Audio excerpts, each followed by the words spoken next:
La presse algérienne déclare la guerre à l'Arabie Saoudite et au Qatar au nom du gang du Polisario.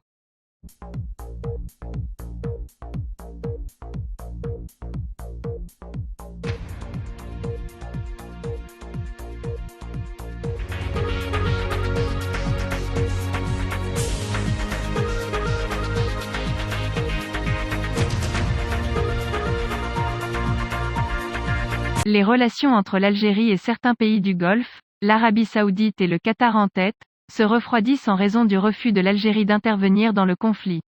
L'Algérie critique certains pays qui soutiennent le Maroc dans le dossier du Sahara marocain, et certains journaux algériens ont lancé une forte attaque Riyad, comme le cas du journal Algérie patriotique. Après avoir rompu ses relations avec le Maroc, l'Algérie a obtenu des offres de médiation du Koweït, de l'Arabie Saoudite et des Émirats arabes unis pour résoudre le conflit avec le Maroc. L'Algérie a rejeté toute médiation et a refusé d'inscrire le conflit maroco-algérien à l'ordre du jour de la réunion des ministres arabes des Affaires étrangères lors les semaines passées. La classe politique et les médias en Algérie estiment que le refus algérien de médiation pousse des pays de poids comme l'Arabie Saoudite à réagir en se prononçant en faveur de la souveraineté du Maroc sur le Sahara, comme l'a fait 2 fois le représentant permanent saoudien auprès des Nations Unies. Il y a quelques jours, et le journal Al-Shorouk, proche des autorités, confirme que la position saoudienne c'est une réaction au refus de médiation. La réaction du journal Algérie patriotique, qui appartient à la famille de l'ancien ministre de la Défense Khaled Nizar, a lancé une cinglante attaque contre la famille régnante, et a écrit avant-hier, jeudi, un article intitulé « Le régime criminel de la Chambre de Saoud menace l'Algérie aux Nations Unies ».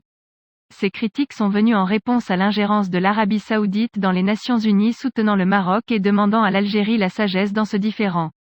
Le site internet de la télévision algérienne, Annahar, a également rapporté que les propos des représentants permanents du Royaume d'Arabie Saoudite et de l'État du Qatar auprès des Nations Unies concernant le Sahara occidental ont suscité l'indignation dans les cercles politiques du pays.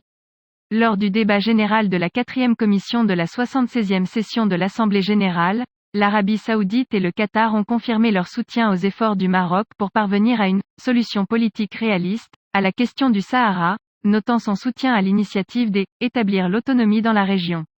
Ils ont également exprimé leur rejet de tout préjudice aux intérêts supérieurs du Royaume du Maroc ou de toute atteinte à sa souveraineté ou à son intégrité territoriale.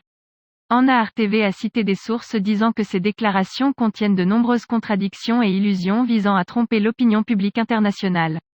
Les sources ont souligné que ces déclarations interviennent à un moment où la communauté internationale ne reconnaît pas la subordination du Sahara occidental à la souveraineté marocaine, ont-elles déclaré.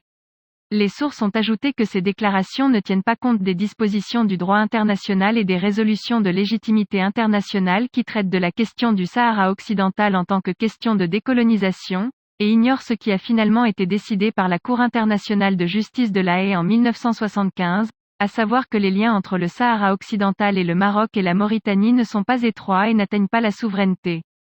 Les sources ont évoqué la décision du Congrès américain d'empêcher l'établissement d'un consulat américain au Sahara occidental, malgré la reconnaissance par l'ancien président américain Trump de la souveraineté du Maroc sur le Sahara occidental, après la reconnaissance officielle d'Israël par le Maroc.